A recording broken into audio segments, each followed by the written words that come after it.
what we've done, we're not calling for anybody to get banned. We're not saying that Disney Plus should be taken down. We're not calling for people to boycott Disney's advertisers or anything like that. What we are suggesting is that you take your money if you don't want your kids seeing that stuff and provide an alternative. So, subscribe and we'll make the kind of content where you can put your kid in front of the TV. Is your stuff going to be like animated pictures? So we have one show that's an animated show.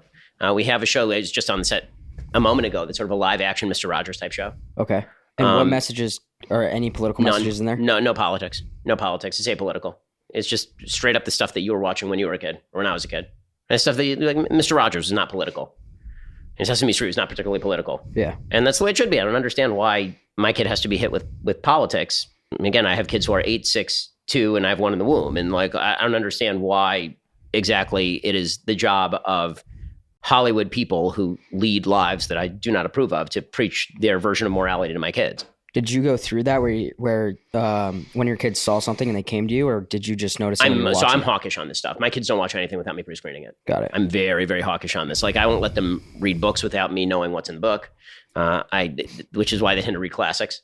Got it. My daughter's a big reader. She's 8, but she reads it. She's in 3rd grade. She reads it probably 8th or 9th grade level. How old's your oldest kid? She's 8, and she reads it at 7th, 8th, 9th grade level, and so she can read sophisticated books. But there are certain books that are for 8th graders, but not for 3rd graders in terms of the sort of ideas and concepts that are presented, and not appropriate for that age category.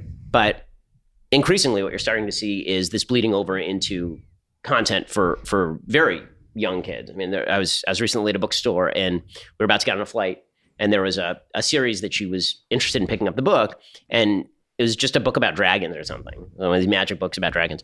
And so I was about to buy it for her, and then I was like, you know what? I'm gonna just Google this. So I Googled it, and sure enough, there's a transgender dragon. What the hell? Seriously, what the hell? You couldn't have just written a nice book about dragons? I have to explain to my 8-year-old daughter why boys can't be girls and girls can't be boys. That's pretty wild. It's amazing how this sort of cultural moment has allowed for the infusion of a lot of these messages into content where it wasn't before. And I think the truth is that right, left, or center, a lot of people, even people who agree with sort of the left-wing cultural agenda, many of those people don't want this stuff being taught to small kids.